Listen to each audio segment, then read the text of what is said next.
Et bien salut à tous, ici c'est Nento. Aujourd'hui on se retrouve pour une nouvelle vidéo et aujourd'hui j'avais envie de vous parler d'un film que j'attendais pas mal franchement, Un homme en colère de Guy Ritchie.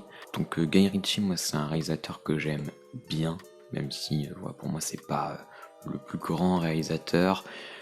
Voilà, on a souvent tendance à le comparer enfin à dire que c'est un peu Tarantino anglais. Pour moi c'est quand même un peu moins bon.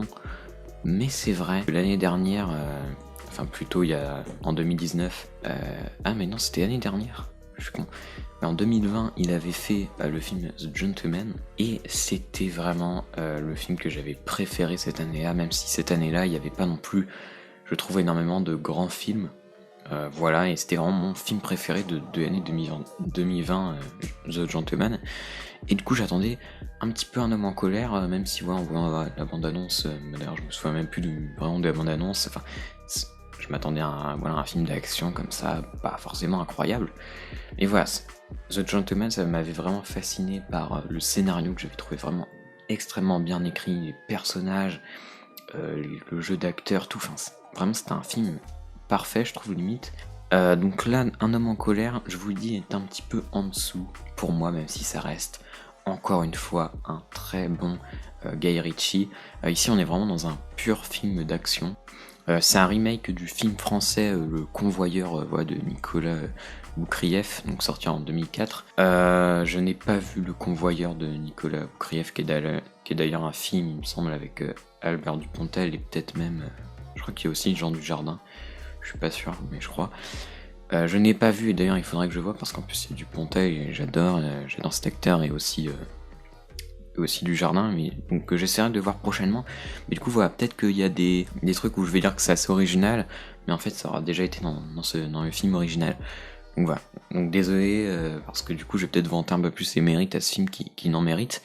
Alors pour l'histoire du film, eh bien c'est l'histoire de H, voilà, H comme héros, voilà, petite référence pour ceux qui vont du coup voir le film, voilà, qui est un personnage assez froid et mystérieux, qui va justement vouloir travailler dans une entreprise qui s'occupe de déplacer justement de grosses sommes d'argent, des centaines de millions de dollars à Los Angeles chaque semaine. Et donc t'as un personnage comme ça qui arrive, donc du coup joué par Jason Statham, et qui veut travailler là-dedans, justement. Et du coup, tu vois en plus que le gars il fait, par exemple, voilà, il y a un concours, et il faut faire 70% minimum, et le gars va faire 71%. Alors là, je vous spoil rien, ça se passe vraiment dans les 10 premières minutes. Donc tu dis, ok, bon, le gars, parce que là, en fait, en regardant le film, en regardant le début, peut-être l'affiche ou quoi, et puis Jason Statham, quand même, tu peux t'attendre à un film où le gars est hyper badass, enfin hyper fort, etc., comme d'hab. Mais là, tu vois, 71%, le gars, il a tout juste passé le test. Le test n'est pas incroyable pour la carrure qu'il a ou comme on peut voir ce mec d'habitude. Mais en fait, ça cache quelque chose et il est là pour une raison autre. Et voilà, je vais pas vraiment en dire plus parce que voilà, c'est un film qui est plein de rebondissements et c'est ça qui va être assez intéressant. C'est un peu comme The Gentleman, enfin, c'est un film avec des rebondissements et avec un scénario très bien écrit, voilà, c'est très jouissif. Et même au début, voilà, au tout début du film, on a justement un convoi qui va se faire attaquer et tout ça va avoir une résonance. Donc c'est déjà assez intéressant, voilà, d'essayer d'analyser ce qui va se passer avec le personnage de Jason Statham quand tu vas voir qu'il va commencer à travailler. Faut regarder un petit peu ce qu'il va faire, son attitude avec les autres.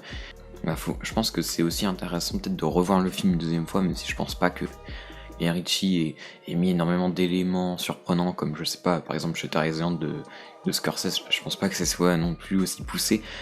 Mais voilà, il y a des petits détails qui peuvent être cool, je pense, quand on revoit les films, même si voilà, il les montre, ces petits détails à un moment. Voilà, donc bon, ceux qui n'ont pas vu le film, peut-être que vous comprenez pas trop ce que je dis, mais voilà, on est vraiment dans un truc où on va revenir sur ce qui s'est passé avant et remonter jusque. Bon, on est dans un truc un peu comme ça, même si c'est pas ça tout le long du film et que c'est un film d'action et on va avoir vraiment une très grosse scène d'action très longue en fait. Plus en deuxième partie de film dans une armurerie et voilà, qui est une très bonne scène d'action d'ailleurs, très jouissive, très plaisante à voir et très bien réalisée, hein. Voilà, il y a quelques plans séquences, justement, je vous disais au début, voilà, dans un convoi il y a un plan séquence, alors il est pas incroyable mais franchement c'est assez sympa. Et voilà, c'est un film qui devient vraiment de plus en plus sombre au fil du temps, au fil du moment où tu avances. Et voilà, d'ailleurs, il y a un personnage, justement le personnage qui joue le méchant, qui est d'ailleurs joué par Scott Eastwood, le fils de Clint Eastwood. Alors c'est vrai que je me rappelle pas l'avoir déjà vu joué dans un film. Alors je sais qu'il a joué dans plusieurs films, hein, mais voilà, en fait, c'est vrai que putain, il ressemble quand même vachement à son père, ça m'a frappé.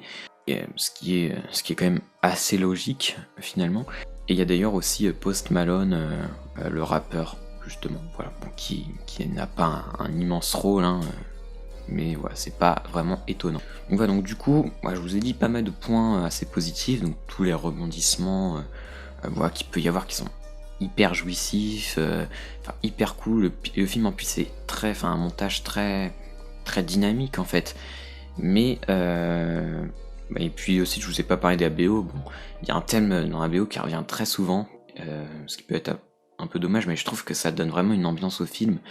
Et ouais, ça donne un truc inquiétant et tout. Et je trouve que ça fonctionne vachement bien. Je crois que le gars qui a fait ABO, c'est aussi celui qui a fait celle de The Gentleman. D'ailleurs, je me souviens plus de celle de The Gentleman. Mais voilà, très bonne BO. Enfin, pas incroyable, vu que moi je me souviens que du thème principal limite. Mais voilà, ça fonctionne. Après, les défauts sont peut-être aussi dans l'écriture des personnages. C'est-à-dire que, par Statham déjà, au niveau des personnages, il y a rien de... Et même, Statham, il est froid, on va en savoir un peu plus sur lui à un moment, mais il y a rien, vraiment au niveau des personnages, c'est vraiment, un peu néant quasiment, même si voilà, ça fait ce que ça doit faire, et du coup on voit un film d'action là, on a de très bonnes scènes d'action, donc si vous voulez aller voir le film pour ça, vous allez vraiment prendre votre pied, je pense. Mais voilà, déjà petit défaut au niveau des personnages, et même si le film au niveau de son histoire est très bien écrit, au niveau des personnages, c'est peut-être un petit peu moins le cas, et puis voilà, les méchants sont un peu caricaturaux, etc. Ce qui peut être un petit peu dommage. Et puis voilà, il y a un défaut qui franchement, ça m'a quand même plus saoulé. C'est alors le film dure un peu moins de 2 heures, je crois, enfin il dure quasiment 2 heures, mais c'est justement, alors je vous ai dit, Guy Ritchie il remonte dans le temps, il revient sur des genre 5 mois avant, des trucs comme ça, pour nous montrer comment tel machin s'est passé, et à un moment on va revenir justement sur un truc pour savoir comment un machin s'est passé, sauf que ça va prendre, genre, je sais pas, 20-30 minutes, et ça aurait pu être fait beaucoup plus rapidement. À un moment on va te montrer comment quelque chose s'est passé, sauf que la chose, comment elle s'est passée, en fait, on s'en fiche complètement, parce que c'est la chose qui se passe après qu'on veut savoir directement, quoi. Et encore, même cette chose qui se passe après n'est pas si importante, et du coup, le film met vraiment trop de temps à nous expliquer ça, et c'est du coup surexpliqué, et du coup, j'ai pas trouvé ça vraiment nécessaire pour vraiment apprécier le film, et vraiment, ça aurait pu être fait, ça aurait pu être traité beaucoup plus rapidement que prendre autant de temps pour nous montrer ça, quoi. Donc voilà, déjà, petit défaut, le film aurait pu être moins long, mais au moins, ce qui est bien, c'est qu'on ne s'ennuie pas justement, même si il prend trop de temps pour nous montrer ça, on ne s'ennuie pas, parce que, je vous l'ai dit, hein, Guy Ritchie, ces films, tu peux pas vraiment t'ennuyer, j'ai l'impression, alors j'ai pas tout vu, mais voilà, c'est tellement bien monté à chaque fois, je sais pas si c'est bien monté, mais en tout cas le montage est très rythmé, ce qui n'est pas forcément positif, hein. Le but d'un film c'est pas qu'il soit extrêmement rythmé tout le temps, mais voilà, du coup au moins tu t'ennuies pas, et c'est ça qui sauve le truc. Mais bon, si c'est pour voir un truc pas forcément plus intéressant que ça, voilà, on peut s'en passer. Mais voilà, du coup après, à part ces petits défauts là, le film, voilà, comme je vous l'ai dit, se suit très bien, il y a beaucoup de suspense, même s'il y a des trucs qui sont assez attendus, au bout d'un moment, à l'issue des personnages, machin, voilà, la fin, tu la vois venir à 20 km. D'ailleurs, il y a eu le truc qui m'a fait un peu penser à le Joker The Dark Knight, la scène d'ouverture. Voilà, bon, c'est pas la seule référence qu'on pourrait faire à ce moment-là, mais voilà. Là, c'est pour ceux qui ont vu le film, voilà, petit truc, j'en dis pas trop, hein, j'ai vraiment pas trop envie de vous en dire, il y aura pas de partie spoil, parce que, voilà, j'ai pas forcément plus de choses à dire sur les spoilers. Mais voilà, franchement, c'est un bon thriller d'action, voilà, assez solide, qui tient vraiment en place, qui est très plaisant. Voilà, Guy Ritchie, pour moi, il fait, voilà, il nous fait un très bon film, donc si vous voulez voir un film d'action, franchement, allez-y, c'est vraiment du très très bon.